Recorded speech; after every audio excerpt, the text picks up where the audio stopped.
Então, como eu estava falando, foi me proposto falar um pouco desse vírus, de como ele afeta o cérebro, e daí eu, fazendo os slides, fiquei pensando, eu estou fazendo uma afirmação, né, mas tudo relacionado com esse vírus, na verdade, é uma indagação, é uma interrogação, né? Então, eu fiquei pensando depois, devia ter colocado um pontinho de interrogação aqui no título, porque realmente a gente está muito cedo para falar ou para afirmar qualquer coisa, né? Como eu falei, a gente tem uma posição hoje e amanhã essa posição já pode estar alterando, ou até no final da aula aqui a gente já tem um artigo publicado com um conceito diferente, enfim. Mas eu vou falar um pouco do que a gente já sabe, do que eu, pelo menos, já sei sobre esse vírus, afetando o sistema nervoso central. Então, eu vi que a Franciele até colocou ali alguns dados de ontem. Esses dados aqui eu peguei no site da Johns Hopkins, e esses dados eu peguei, eu acho que faltavam uns 4 minutinhos para as 18 horas, então ele é de hoje, agora 2 horas atrás, e ontem estava em 146 milhões, que a Franciele mostrou, hoje a gente já tem aí um salto de mais de 2 milhões de casos, né? Então é uma coisa que está muito constante, a transmissão está muito alta. No Brasil a gente já está com mais de 14 milhões e 300 mil casos, globalmente mais de 3 milhões de mortes, e no Brasil aqui a gente está em segundo lugar com mais de 391 mil mortes, né? Então depois, se vocês quiserem, eu até disponibilizo o site ali, quem não tem acesso, essas bolinhas aqui são os países, né, os lugares que já tem o coronavírus confirmado, casos. Então, quando a gente clica em cada bolinha dessa, ele dá a quantidade ali de casos e mortes. E ele também consegue dar, em alguns países, por estado, né? E se a gente for pegar aqui o nosso estado, Santa Catarina, ele já está com mais de 870 mil casos, e a gente já tem aí mais de 13 mil mortes, né? Então, a gente está aí num aumento de casos, a gente está, alguns relatos aí, a gente está em instabilidade aqui no estado de Santa Catarina, mas de qualquer forma, um dia está estável e no outro a gente já tem um pulo aí, um salto de casos, né? Então, vale aí de novo, reforço de distanciamento, de uso de máscara e tudo que a gente já está cansado de saber, a gente está cansado, mas a gente, né, ainda precisa se cuidar. Então, como a Franciele já falou, né, a gente tem o coronavírus da síndrome respiratória aguda grave, que é a sigla SARS-CoV-2, e eu não vou nem me atrever a falar muito do vírus depois de uma aula dessa que a gente teve com a Franciele, né? Então, só para exemplificar aqui, né, uma ilustração que a gente tem no nosso artigo, com todas as proteínas que a Franciele falou, a proteína S, a proteína spike, né? Todas essas proteínas aqui, elas são essenciais para que o vírus esteja, então, funcionando, para que ele tenha uma funcionalidade, né? Que ele seja ativo, então ele precisa de todas essas proteínas estruturais. E aí, como é que ocorre a transmissão desse vírus, né? Se fala muito em gotículas respiratórias, já está comprovado isso, na verdade, por contato direto, menos provável, possivelmente por superfícies contaminadas, mas também já se sabe que sim, que apesar de ser menor a probabilidade, pode acontecer, ocorrer por superfície contaminada, né? E hoje já se fala também bastante em aerosóis, né? Principalmente em ambientes fechados, com ventilação insuficiente, lugares fechados com ar-condicionado, onde o ar fica só circulando ali dentro e a gente fica muito tempo exposto, né? Então, esses aerossóis que são menores que as gotículas, eles ficam por algumas horas suspensas e ali pode ter essas partículas virais, e a gente está se contaminando, né? Por isso a gente tem que evitar aí alguns ambientes mais fechados, enfim. E aí a gente tem alguns sintomas que vão aparecer nos próximos 4 a 6 dias, que é uma média que a gente traz aí de dias, né? Algumas pessoas mais, outras menos, que a gente vai ter para aparecer os sintomas, para quem for sintomático. E aí tem vários sintomas, né? Febre, perda de olfato, paladar, fadiga, sintomas gastrointestinais também já se sabe que tem, diarreia, vômito, né? Está bem relacionado com o Covid também. E aí a gente tem a falta de ar que ocorre entre 5 a 8 dias após esses primeiros sintomas mais leves, e ela sim é sugestiva de agravamento da Covid-19, né? Então, 97% dos pacientes assintomáticos apresentam sintomas em até 11 dias após a infecção, né? Então, a gente às vezes acha que não está com vírus, está saindo, não está se cuidando e acaba que os sintomas só vão aparecer depois de 11 dias, e nisso a gente já correu aí as 7 senhoras e já pode ter transmitido para várias pessoas, né? Então, como a Franciele também já falou, alguns slides aqui eu tirei, eu só vou dar uma pincelada, que alguns passos são fundamentais para o ciclo de vida do SARS-CoV-2, né, desse vírus, que é a ligação, onde o vírus vai estar, eu tenho figuras nos próximos slides, tá? Que o vírus vai estar se ligando aos receptores, então a ligação é um passo fundamental, ele tem que entrar nas células, ele tem que penetrar nas células, seja por meio de endocitose, que lá vai formar a cápsula ao redor do vírus e ele vai conseguir se replicar dentro das nossas células. A biossíntese, que é onde o conteúdo viral vai ser liberado, ele vai entrar no núcleo da nossa célula e vai fazer a replicação do vírus. Toda a organização, a maturação desses novos vírus, e aí então ele vai estar pronto, ele vai estar um vírus novo e vai ser liberado e vai aí infectar mais células do nosso organismo, né? Como já foi falado também, eu vou falar no nosso português o nome da enzima, tá? Que a gente aqui chama de ECA2, que o SARS-CoV-2, ele precisa dessa enzima para estar entrando na célula, essa mediação precisa dessa enzima, assim como aquela outra serina, que também vai estar na figura a seguir. Então, essa ECA2, ela é fundamental para que o vírus consiga penetrar na célula. E ali, como foi falado, apesar de estar lá nas células do pulmão, 80% dos pneumócitos, hoje já se sabe que vários tecidos e órgãos do nosso organismo expressam essa enzima, esse receptor, e aí explica, então, esse tropismo não só pelo pulmão, né? Ele pode estar afetando tantos outros órgãos. E aí, aqui mostra algumas regiões do cérebro que expressam essa ACE2, essa ECA2, esse receptor, que o vírus, então, precisa para adentrar na célula. Então, a gente vai ter desde córtex motor, ventrículo, substância nigra, então, várias regiões do nosso cérebro expressam essa enzima, esse receptor, e a gente, então, consegue explicar o porquê que o vírus consegue alcançar o sistema nervoso, o cérebro, e causar tantas sequelas, enfim, que eu vou falar mais para frente. E aí a gente tem também vários tipos de células, né, nesses locais aqui, e as principais que expressam esse receptor, a gente tem os neurônios, a microglia, os astrócitos, oligodendrócitos, então, que são células da glia, né, células neuronais e células da glia que estão intimamente ligadas com várias outros transtornos e inflamação. Eu não quero me adentrar muito nas próximas palestras, que vai ser sobre saúde mental e fisiopatologia e sepse, né? Fisiopatologia da Covid e sepse, mas eu vou acabar dando uma pincelada. Então, essas células no sistema nervoso central expressando esse receptor, essa ECA2, a gente vai ter, então, o vírus alcançando e conseguindo entrar nessas células e fazendo todo o dano que eu vou mostrar para vocês. Tá? Então, como é que o vírus consegue alcançar o nosso cérebro?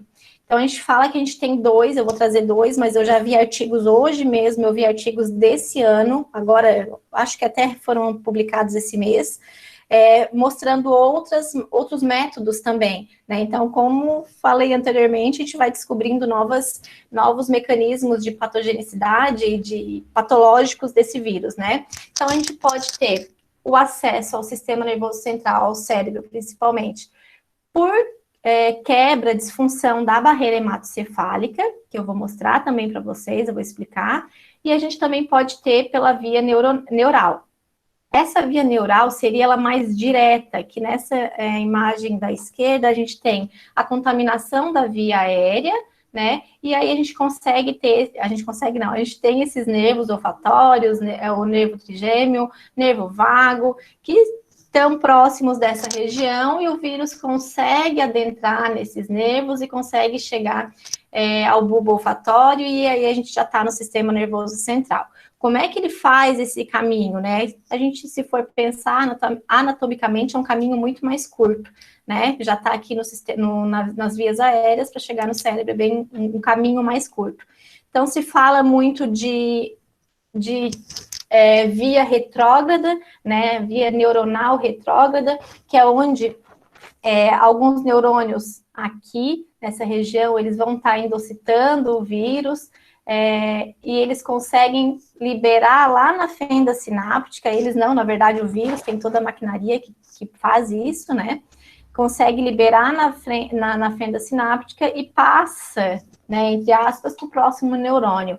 E aí a gente vai ter todo um mecanismo dentro desse neurônio que vai estar ou matando esse neurônio, ou passando esse vírus, vai estar conseguindo chegar, alcançar o sistema nervoso central. Então, essa passagem de neurônio para neurônio, nessa região aqui, pode ser das explicações de alcance ao cérebro, né? E a outra é a barreira hematocefálica, que, como eu falei ali anteriormente, essa enzima, esse receptor ACE2, a ECA2, ela está presente em várias regiões do cérebro, né? Em vários tecidos, em várias regiões mesmo, e inclusive nas células endoteliais dos vasos sanguíneos, a gente também tem a expressão desse receptor.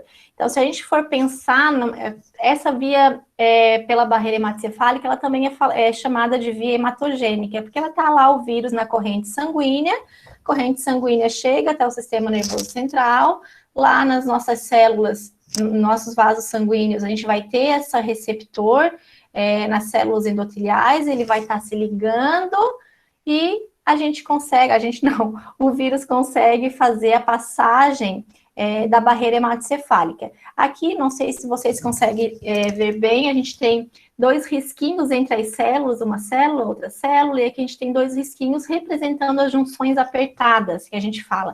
Essas junções, elas são extremamente unidas, justamente para ser seletivo o que passa e o que não passa pela barreira hematocefálica, né? Então, o vírus, ele consegue, com a sua maquinaria, eu vou já explicar para vocês como que ele faz isso, ele consegue burlar essas junções e ele consegue adentrar, então, o sistema nervoso central, passando a barreira hematocefálica, chegando no cérebro.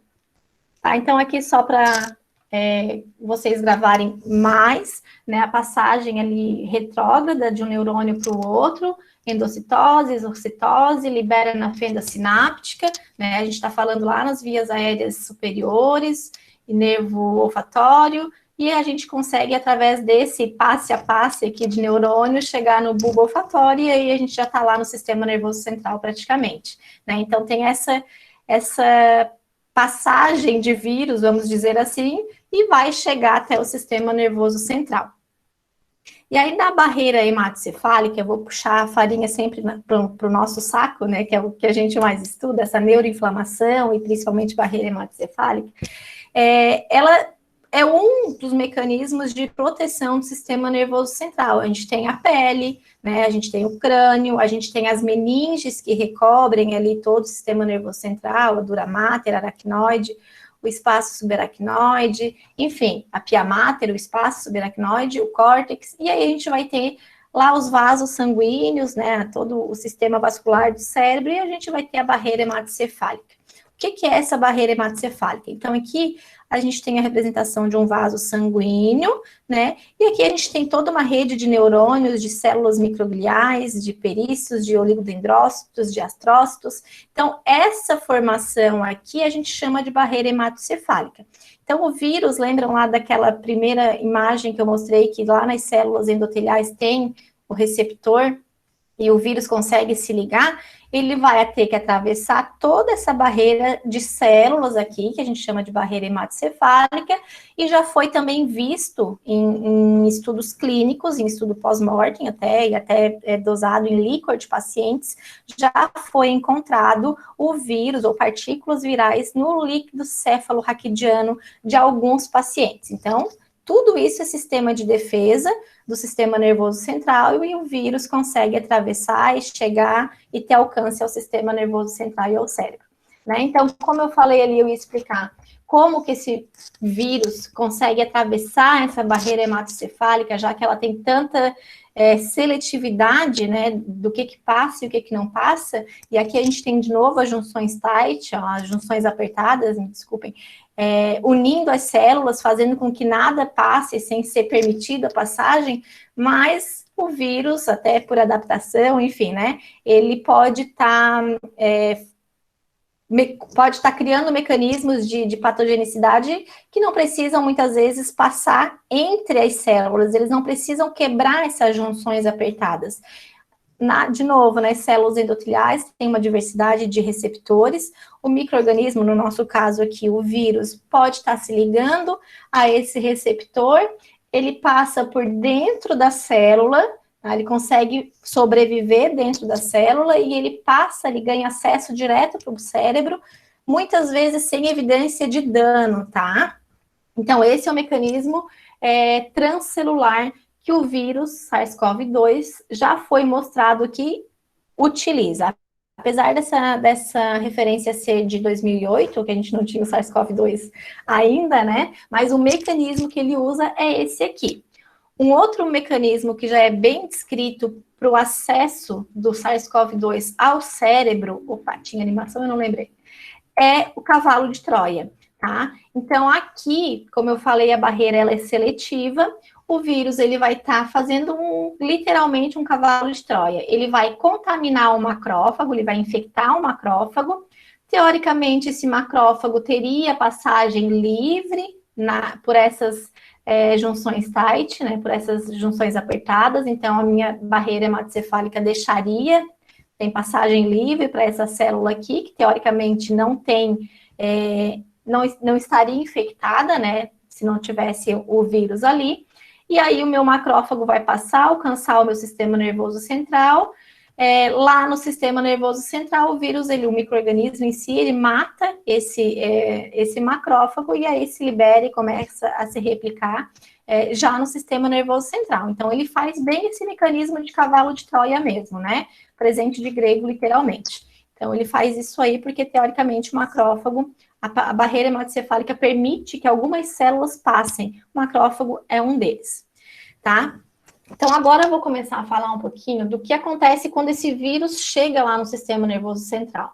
Por que eu trouxe essa imagem? Aqui a gente tem vários receptores Toll-like, né? Eu acredito que a maioria de vocês já tenham ouvido falar nesses receptores. E, de novo, e também, na verdade, eles estão relacionados com a fisiopatologia lá no sistema nervoso central do SARS-CoV-2, né? Então, a gente tem diversos receptores, esses receptores, eles ficam ou na membrana da célula, ou dentro da célula, e aqui a gente vê algumas células, né, microglia, neurônio, astrócitos, que têm a expressão de algum desses receptores. A microglia, ela é como se fosse a guardiã do nosso sistema nervoso central. Então, vejam que ela expressa todos os Toll-likes que a gente tem descrito em humanos. Em camundongos, se não me falha a memória, a gente tem 13 já descritos. Em humanos, a gente tem 10, tá? Então, por ela ser essa célula de defesa do sistema nervoso central, esse macrófago que reside no sistema nervoso central, ela vai ter uma ampla variedade de receptores e ela vai ter todos os receptores Toll-like. Aqui tem os astrócitos, vão ter o Toll-like 2, Toll-like 3, que está bem relacionado também, Toll-like 9, enfim. E aqui eu mostro, assim, de forma simplificada o que acontece, né? Algumas partes já foram faladas na palestra anterior, lá que o vírus, ele precisa se ligar ao receptor ECA2, tem ali o auxílio, a mediação dessa serina. Então, isso vai facilitar a entrada, a endocitose do vírus nessa célula, seja microglia, seja astrócitos, até mesmo neurônios. Lá naquela passagem de célula para célula pode estar acontecendo essas cascatas já, tá? Então, o vírus vai entrar, como já foi falado também, ele fica ali no endossomo, faz toda a replicação viral, tem todas aquelas fases que eu falei, a maturação, ligação, enfim, né? Quando o vírus está lá na minha célula, esses receptores Toll-like, aqui dentro da célula a gente vai ter o Toll-like 7, o Toll-like 3, Aqui a gente tem o Toll-like 4, que é bem importante, é um Toll-like bastante estudado em várias doenças infecciosas. Então, durante essa replicação, esses Toll-likes endossomais, eles podem estar reconhecendo o RNA do vírus e está, então, iniciando uma resposta de defesa, uma resposta imunológica para combater esse vírus. Então, uma das vias de sinalização pode estar sendo pelo endossomo, lá pelos receptores Toll-like 7 e 3, que vão estar ali ativando a cascata de interferon, que vai lá para o núcleo da célula e vai transcrever genes para que sejam produzidos interferons, que a gente sabe que interferon está relacionado ao combate de micro-organismos virais, né? Interferon alfa, e aí fica aquela coisa, aquele ciclo vicioso, aquele ciclo retroalimentado, né? O interferon pode estar ativando outros receptores que tem lá na minha membrana, ativa toda uma cascata aqui de transdução de sinal, que vai culminar de novo na transcrição de mais mediadores inflamatórios, tudo isso para tentar combater essa replicação viral e esse vírus, né, a infecção por esse vírus, né? Então, parte desse vírus pode estar sendo reconhecido aqui pelo Toll-like 7 e 3 e já está sendo iniciada uma resposta inflamatória. Parte desses vírus vão conseguir sair, né, lá a maturação e a liberação desses vírus prontos, esses novos vírus, e aí a gente vai ter todos esses vírus novos, aqui a gente está mostrando mas imaginem milhares de células fazendo isso ao mesmo tempo, né? Então, alguns vírus vão estar sendo fagocitados, outros vão estar sendo destruídos, até mesmo por esses mediadores inflamatórios, e eles ficam algumas partículas desses vírus também pode estar iniciando, a gente não precisa do vírus completo, a gente pode ter partes, componentes. E a gente sabe que a proteína S, eu acho que é a proteína mais estudada do SARS-CoV-2, ela por si só, né, pode estar ativando lá de fora da célula, lá por receptores que a gente tem na membrana externa da célula, o Toll-like 4, e vai dar início a outra via de sinalização intracelular, que de novo vai combinar com a transcrição de mediadores, ali, ativação de fatores nucleares, né, o NF-κB, super estudado também, e eles vão estar iniciando toda a transdução de citocinas, né, de citocinas imaturas, e aí não tem aqui na nossa figura, mas o inflamassoma, o NLRP3, ele está sendo bastante estudado na Covid-19, porque aqui, faltaria ele aqui, né, ele pode estar maturando essas interleucinas aqui, pro-IL-1 beta e pro-IL-18, e libera ela de formas maduras, né, e essa formação de interleucinas e citocinas e quimiocinas fica de novo alimentando e tentando aqui, parte vai estar voltando para dentro da célula e ativando outras cascatas, parte desses mediadores vão estar tentando combater esse vírus, e aí a gente vai ter a liberação de componentes que vão estar novamente sendo reconhecidos por outras células, e aí fica essa bagunça no nosso sistema nervoso central, e milhares de células reconhecendo, e milhares de células sendo infectadas, e milhares de células produzindo mediadores inflamatórios, né? Essas citocinas, eu até botei aqui os conceitos, elas são mensageiros, né, moleculares, e elas são produzidas não só por células lá do sistema nervoso central, por células periféricas também. A gente tem toda uma produção de células, de citocinas periféricas, que pode estar alcançando o sistema nervoso central, e elas têm duas especificidades principais, que são as pró-inflamatórias, que didaticamente a gente fala que elas são as primeiras a serem ativadas, né? E aí a gente tem como pró-inflamatório o TNF-alfa, a interleucina 1 beta, a interleucina 6, ela está intimamente ligada com a gravidade da Covid-19, né? Então, quando se faz lá a dosagem de interleucina 6 em um paciente, se a gente está com esses níveis muito aumentados, provavelmente esse paciente vai estar num estado mais agravado de Covid-19.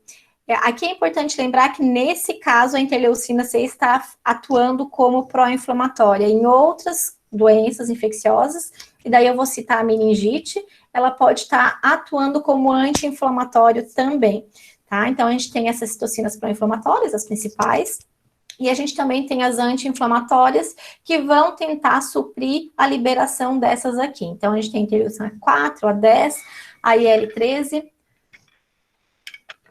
E aí, didaticamente, a gente faz essa divisão, mas a gente sabe que não tem assim, até esse momento foi produzido citocina pró-inflamatória, e a partir desse momento vai ser produzido citocinas anti-inflamatórias. Na verdade, ela se sobrepõe, né? Essa formação, essa liberação de citocinas pró e anti-inflamatórias vão acontecer aí, pode ser que as anti-inflamatórias sejam um pouco mais tardias, mas não tem assim uma hora exata que vai parar a produção de uma e começar a outra. Isso a gente só faz essa divisão didaticamente.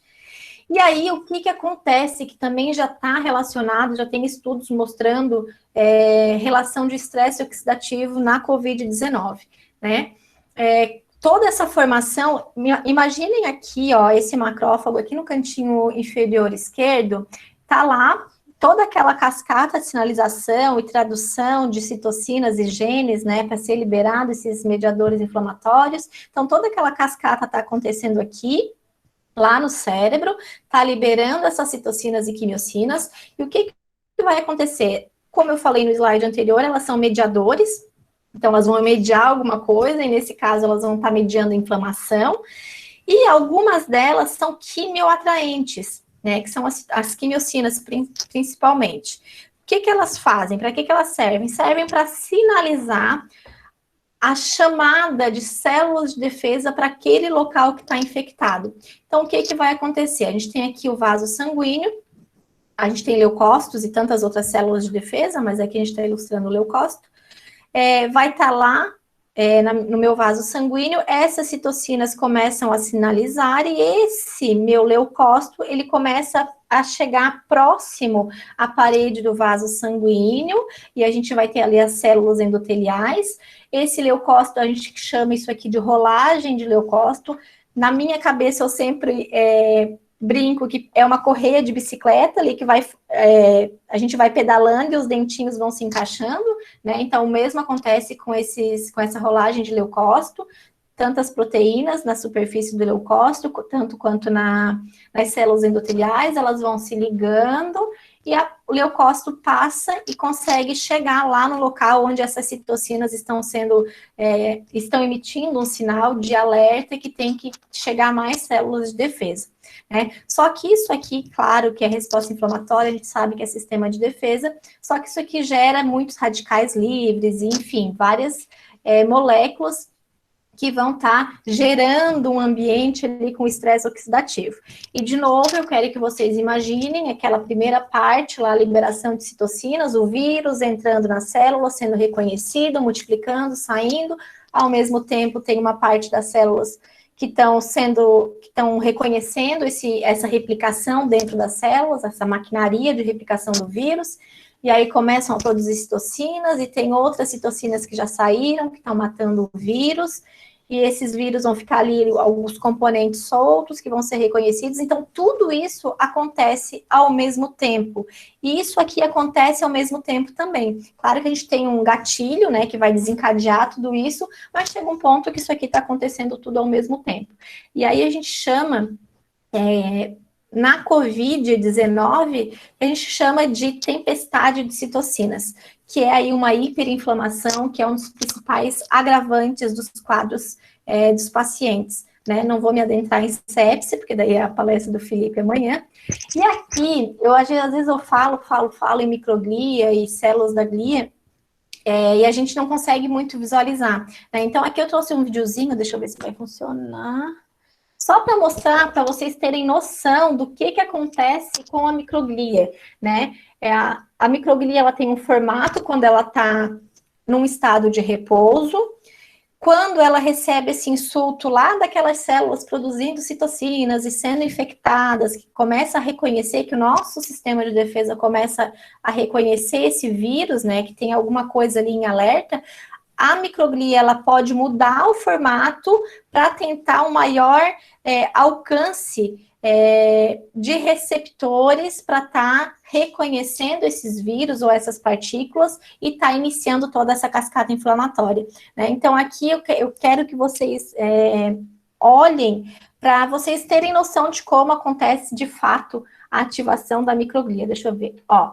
Aqui, nesse meiozinho aqui, a gente tem um foco de uma lesão, tá? Eu não vou lembrar agora qual é o foco dessa lesão, o dano dessa lesão, mas aqui no meio tá a lesão, e olhem como a microglia, ela vai se ramificando e estendendo os braços para chegar até nesse foco da lesão, reconhecer, ver o que está de errado ali e começar toda aquela sinalização dentro da célula, né? Por isso que, como eu mostrei lá, ela tem vários receptores, ela expressa praticamente todos os receptores Toll-like, justamente por ela ser essa linha de defesa tão importante no sistema nervoso central, no cérebro, enfim. E aqui só a imagenzinha mostrando como ela se ramifica e como ela tem esse poder de estar se movendo para tentar limpar o cérebro, né? E aqui a gente também tem quando uma morte celular, porque se a gente for pensar lá naquela primeira fase ali que eu mostrei, que os neurônios, eles podem, né, o SARS-CoV-2 pode passar de neurônio para neurônio, ele fica dentro de vesículas e ele passa pelo neurônio, é liberado lá na fenda sináptica, o próximo neurônio pode estar captando esse vírus, todo aquele mecanismo que eu mostrei ali para vocês antes, de receptor, pode estar acontecendo nesse neurônio e pode estar ocorrendo morte desses neurônios também. E aí a microglia, ela assume um papel de limpeza propriamente dito. Ela vai tentar limpar essa área e para isso ela assume mais um formato, que é o formato ameboide. Então ela passa daquele estado bem ramificado e ela consegue fazer outro formato mais arredondado para tentar fagocitar e eliminar todo esse dano que está acontecendo ali. Vamos ver se funciona. Ó, observem aqui é microglia, tá? Olha como ela muda o formato para tentar limpar, para tentar deixar o ambiente ali bem organizado, como estava antes da lesão, antes da infecção, né? E aqui só mostrando ali, eles fazem toda a rotação 3D, mostrando para a gente entender melhor como ela muda, ó. Um braço ficou bem mais redondinho e aí vai puxando os outros, tudo isso para tentar, então, tirar esse vírus e tentar diminuir, controlar essa infecção e controlar essa inflamação que está acontecendo lá no nosso cérebro, né? Então, como eu falei, a microglia, ela por algum motivo pode ser ativada, ela está no estado de repouso e ela vai ser ativado. Aqui essa figura traz a forma clássica, que é essa forma mais ameboide. Hoje, a gente não se fala tanto em fenótipo M1 e M2, porque já foram descobertos vários outros fenótipos da microglia, né? Então, recentemente, a gente aí não está mais usando M1 e M2 em algumas áreas da saúde, né? Então, essa microglia que foi ativada por algum insulto, no nosso caso aqui a gente está falando do SARS-CoV-2, ou da proteína spike, ou enfim, de algum componente do vírus, ela muda o formato, ela assume um formato inflamatório, vamos dizer assim, e ela vai liberar lá naquele, de novo, eu quero que vocês liguem com aquela cascata intracelular que eu expliquei lá de Toll-like, citocina sendo produzidas pelos genes que vão estar sendo transcritos lá no núcleo. Então, ela vai estar fazendo tudo isso aqui e ela vai liberar vários mediadores inflamatórios, mediadores até do sistema de complemento, IL-1-alfa, TNF-alfa. O que vai acontecer? Outras células gliais, elas vão estar sendo também ativadas. Então, uma microglia vai ativar um astrócito para tentar ter mais força na limpeza e na desinfecção desse local, né? Então, o astrócito, ele se torna ativado, ele também pode estar mudando o formato, e aí ele assume o formato A1, até astrócitos ainda é aceito, formato A1 e A2, mas né, ele se torna reativo, e tem alguns fatores que são desconhecidos, que o astrócito libera, algumas toxinas, vamos dizer assim, que vai estar causando a morte daquelas células que estão infectadas. Não se sabe ainda se esse sistema de defesa, até mesmo feito pelo astrócito, pode ser como uma proteção, porque aquela célula teoricamente está infectada, então eu vou matar para não deixar ter toda a maquinaria que o vírus precisa, ou se vai estar relacionado diretamente à neurodegeneração.